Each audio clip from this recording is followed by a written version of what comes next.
हाथ में हमारे चाय गरम है आपकी चाय और हम लेके आए हैं एपिसोड नंबर 5 ऑफ खबर गरम है with our super loved experts Narendra Gupta ji and Rajiv Chaudhary ji. Hello वन मनी Digvijay, welcome to Bollywood Premi. दोस्तों, हाथ में हमारे चाय गरम है आपकी चाय और हम लेके आए हैं एपिसोड नंबर 5 ऑफ खबर गरम है with our super loved experts Narendra Gupta ji and Rajiv Chaudhary ji. Again मैं सारे दर्शकों को थैंक यू बोलूंगा फॉर योर कंटिन्यूस सपोर्ट और जो प्यार दिया है आपने हमारे शो के लिए। सबसे पहला इनसाइड रिपोर्ट और अब खबर गरम है के लिए शुरुआत करेंगे पहली खबर से। सर नरेंद्र जी, गर्मा गर्म कुछ सुनाइए। जो दर्शकों के फेवरेट हैं मिस्टर सलमान खान, भाईजान सिकंदर, लोगों ने बहुत पसंद किया ट्रेलर, मिलियंस ऑफ व्यूज आए। उसके बारे में खबर गरम ये है कि ये फिल्म डायरेक्टर मुरुगदास की फिल्म सरकार की रीमेक बताई जा रही है जो 2018 में आई थी, जिसमें थे विजय और कीर्ति सुरेश। और इस फिल्म को लेके इतनी सीक्रेसी रखी जा रही है कि सिर्फ सलमान खान और रश्मिका को पता है कि फिल्म की पूरी स्टोरी क्या है। बाकी लोगों को सिर्फ उनका पोर्शन ही दिया गया है कि आपका रोल ये है, चाहे वो काजल अग्रवाल हो, प्रतीक बब्बर हो, शर्मन जोशी हो, किसको कुछ नहीं पता है पूरी फिल्म के बारे में। फिल्म का लास्ट शेड्यूल चल रहा है, फरवरी में खत्म हो जाएगा और लोगों को इंतजार है बेसब्री से 1 अप्रैल 2025 को ईद के दिन फिल्म की रिलीज का। यस राजीव जी, कहीं ना कहीं यहाँ पे क्लैरिफिकेशन भी दिया था नाडियाड वाले ने कि नॉट अ रीमेक, लेकिन आपका क्या कहना है? देखो, मेरे पास प्रूफ तो आया नहीं, बट इनको कहीं से लीक हुई है खबर, तो ये बोल रहे हैं, तो कुछ तो बात होगी उसमें। खैर आगे जाके और इसकी इन्वेस्टिगेशन होगी तो पता चलेगा। बट 1 अप्रैल को आ रही, कहीं अप्रैल फुल तो नहीं है ना? आना चाहिए 1 अप्रैल को। नंबर 1, नंबर 2, भाई कोई मूड में नहीं है किसी को भी अप्रैल फुल बनाने के। भाई को सिर्फ चाहिए ईद ही इस बार। बट भाई मेरे को उम्मीद है सलमान खान साहब पे, ये फिल्म सलमान खान की फिल्म शाइन करेगी ऐसा लगता है। Because I find that Murugadoss combination with Salman Khan, dedication नजर आती है बात में, क्योंकि वो काम कराता है और सलमान को भी ऐसा चाहिए डायरेक्टर जो उससे काम कराए।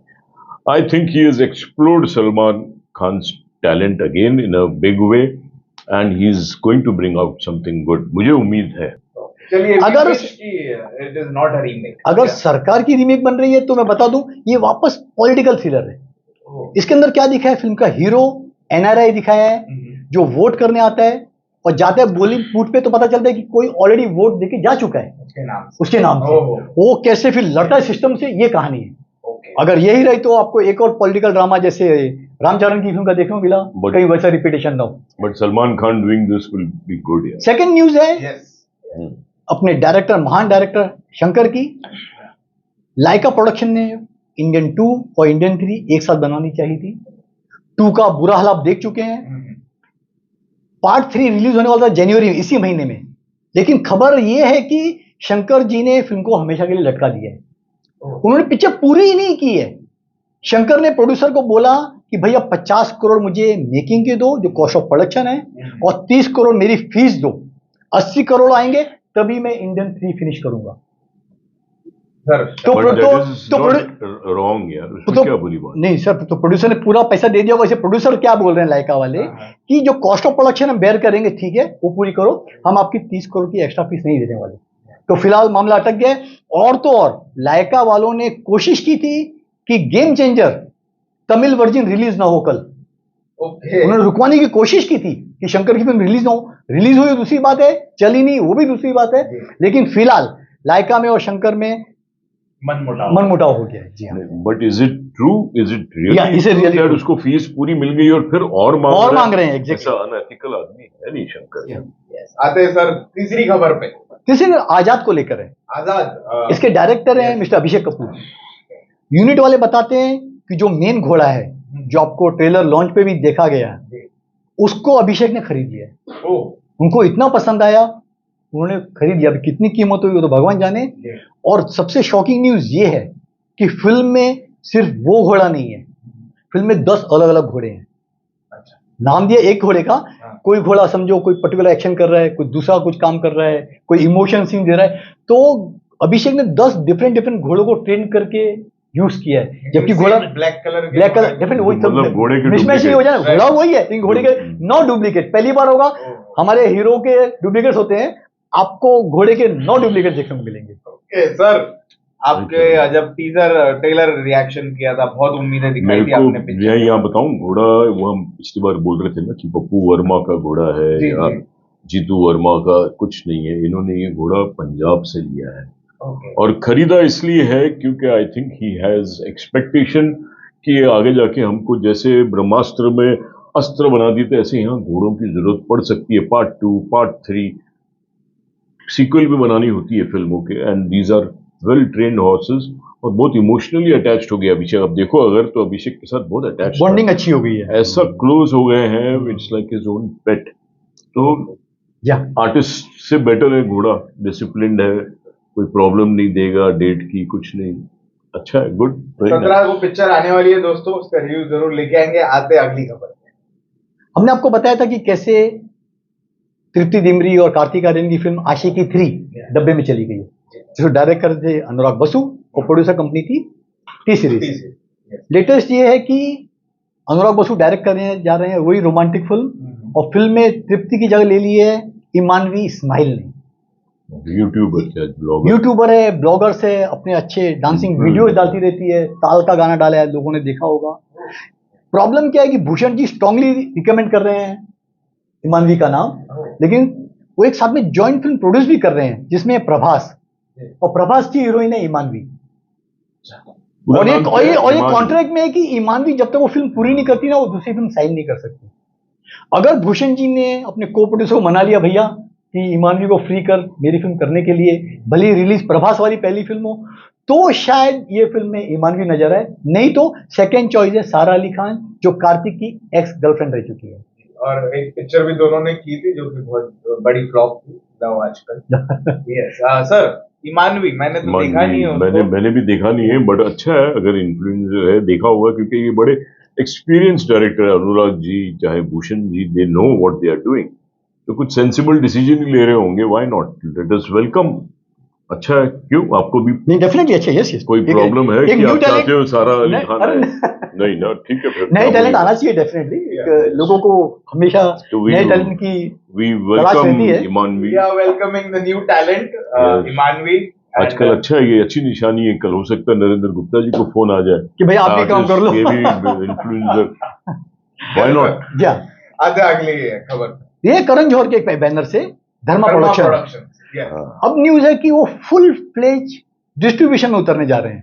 उन्होंने काफी फिल्में डिस्ट्रीब्यूट की है, ब्रह्मास्त्र 1 की थी, बाद में देवरा की थी रिसेंटली, और भी फिल्में की हैं, लेकिन अब काफी माल आ गया है आधार पूनावाला का, तो चलो भैया हम खुद फ्लेज करेंगे। खुद की पहले प्लानिंग तो खुद की फिल्म से डिस्ट्रीब्यूशन शुरू करने की, लेकिन खुद की फिल्में बनती कितनी है करण जौहर की, इसके उन्होंने तोड़ा जी की स्टाफर भूमिका तिवारी को, जो जी की डिस्ट्रीब्यूटर हेड थी, उन्होंने रिजाइन किया और उनकी जगह ले ली है गिरीश जौहर साहब ने, जो डिस्ट्रीब्यूशन हेड करेंगे जी का और साथ में रेवेन्यू भी संभालेंगे।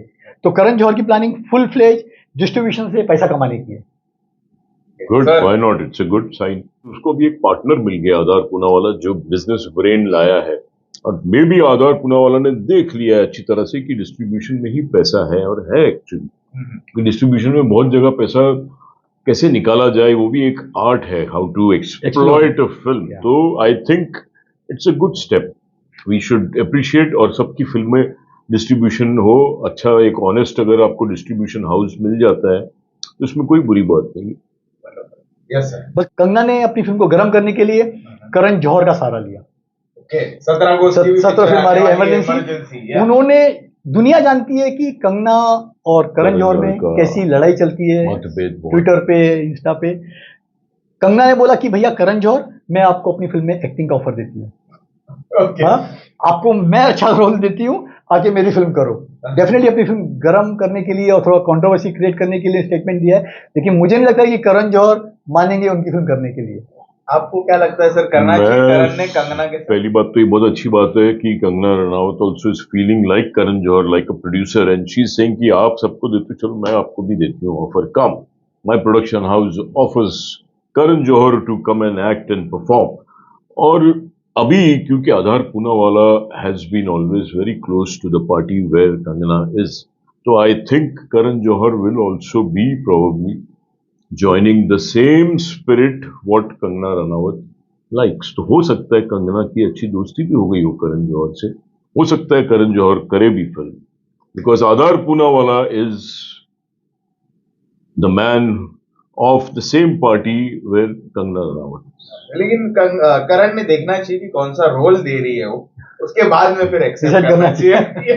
हाँ, ये नहीं हो कि कुछ चुगलबाजी वाला जो उसने स्पेसिफाई किया, मैं वैसा रोल नहीं दूंगी सास बहू वाला जहां करण जौहर ऐसा लगे कि चुगली कर रहा है या नारायण नारायण कर रहा है.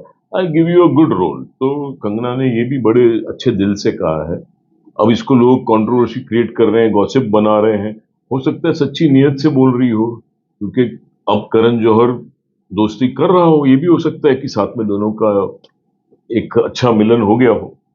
एक लेटेस्ट खबर है, पता नहीं वेरीफाई हम कर नहीं पाए, वो है क्या गोविंदा अपनी पत्नी सुनीता को तलाक देंगे? अरे बाप रे, क्या झटका देते हैं.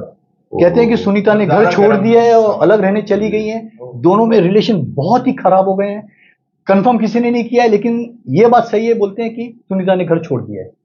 दोनों की शादी को 38 ईयर्स हो गए हैं, लंबा समय साथ में गुजारा. अब पता नहीं क्या वजह रही. आपको पता होगा शादी के पहले गोविंदा के रिलेशन या अफेयर रहे नीलम के साथ, रवीना टंडन के साथ. शादी के बाद बोलते हैं कि रानी मुखर्जी से भी उनकी काफी क्लोजनेस थी, लेकिन अब किस बात को लेके दोनों में मनमुटा हुआ है वो पता नहीं. देखो क्या है कि गोविंदा के फ्लैट्स दो है, एक बंगलो है थोड़ा आगे जाके, वहीं जू में जल दर्शन जहाँ रहते हैं आगे. तो गोविंदा कभी कभी काम करते करते अपने बंगलो में ही रह जाता है, रात को 2-3 बज जाते हैं, और आता भी है तो कभी यहाँ रह लिया कभी यहाँ रह लिया. तो वो अपना डिसिप्लिन है बहुत. सुनीता सुबह उठ जाती है 4 बजे और पूजा करती है, पाठ करती है, उसके बाद वॉक पे जाती है. ये सारे सोते हैं लेट, क्योंकि गोविंदा की लेट नाइट होती है. तो ये वजह हो सकती है. और लोग उसका एक बतौड़ बात का बतौड़ बनाना जो होता है ना कि नहीं यार, आई थिंक इस उम्र में कहाँ अभी सेपरेट होंगे, क्योंकि Govinda is also above 60. Must be 60, yeah. She is also senior now. क्या ऐसे पागलपन थोड़ा ऐसे एज में. पागलपन कोई भी उम्र में हो सकता है. पागलपन की कोई उम्र नहीं होती है. बट गोविंदा, आमिर ने भी एग्जैक्टली आमिर की तो बात है, बट गोविंदा बंदा देसी है, स्वदेशी. वैसा वो नहीं है कि विदेशी टाइप का नहीं है. ही इज रूटेड, डिसिप्लिन्ड है, और दोनों का हमेशा हमने देखा है बॉन्डिंग रही है. अभी आपने देखा होगा कई महीनों से अभिषेक और ऐश्वर्या की शादी की तलाक की खबर उड़ तो रही है. दोनों ने कंफर्म नहीं किया, डिनाई नहीं किया, दूसरी बात है, लेकिन खबर तो उड़ रही है. एक खबर और है प्रहलाद निरानी के बैनर से. बहुत बड़े मेकर हैं, बड़े प्रोड्यूसर, एग्जीबिटर भी बन चुके हैं. उनका खुद का निशान थिएटर है. आप तो ओपनिंग में भी गए थे. उन्होंने दर्शकों की मांग पर जो मलयालम फिल्म बहुत ही अच्छी चल रही थी मार्को, उसको डिसकंटिन्यू कर दिया अपने थिएटर से. सोचिए, इतनी बड़ी हिट फिल्म जा रही थी, अच्छी ऑक्यूपेंसी थी. इसकी एक ही वजह थी कि बहुत सारे दर्शकों ने उनसे शिकायत की कि फिल्म में एक्सेसिव वायलेंस है, नहीं देख सकते फैमिली के साथ, तो प्लीज कुछ एक्शन लीजिए. प्रहलाद का रियली बड़प्पन है कि उन्होंने इमीडिएट फिल्म को डिसकंटिन्यू कर दिया मार्को को, जो कि सक्सेसफुल तरीके से चल रही थी. और भी केरला इंडस्ट्री में फिल्म का बहुत विरोध हो रहा है. जो दर्शक हैं वो सेंसर बोर्ड को क्वेश्चन कर रहे हैं कि भैया आपने इतने एक्स कैसे अप्रूव किया. आपने देखा होगा छोटे बच्चे को निकाल रहे हैं गर्भ से, उसको टू मच एग्जैक्टली नहीं देखा जा सकता है. तो कहीं ना कहीं आप एंटरटेनमेंट को एक्शन से इतना मत जोड़िए कि आदमी बेचारा आंख बंद करके बोले ये चल क्या रहा है. एक लाइन ड्रॉ करने की सख्त जरूरत है. आई थिंक कि प्रहलाद जी सेंसर चीफ रहे हैं, तो उनके अंदर खुद ही ये बहुत बड़ा सेंसर बोर्ड घुसा हुआ है. ज्यादा वायलेंस होता तो इमीडिएटली बोलते थे ना इसको मैं पास नहीं करूंगा. ज्यादा सेक्स होता था, उन्होंने बहुत शोर मचाया था जब वो सेंसर चीफ थे. तो 75% तो उनके खुद के दिल में आया होगा कि no, I will not allow this film. But ठीक है, बात तो सही है. एक लास्ट न्यूज है कियारा आडवाणी की. कियारा आडवाणी की एंट्री हो गई है मैडो फिल्म से. दिनेश विजन, मतलब सभी लोग दिनेश के साथ में काम कर रहे हैं. एग्जैक्टली बहुत बना रहा है. वापस हॉरर कॉमेडी में तो कियारा कर ही रहे. कहीं भूल भुलैया में देखा था आपने पिछले. अब ये जो शक्ति शालिनी पिक्चर बन रही जा रही है, बोलते हैं जून में शुरू भी हो जाएगी और इस साल संभवतः रिलीज भी हो जाए. तो इसमें तो श्रद्धा कपूर को आउट करके शायद नई लकी मैस्कट है कियारा, उसको दिनेश विजन ने साइन किया था. तो अभी मेरे को लगता है साथ में सिद्धार्थ को भी लेना चाहिए। सिद्धार्थ क्या करेगा?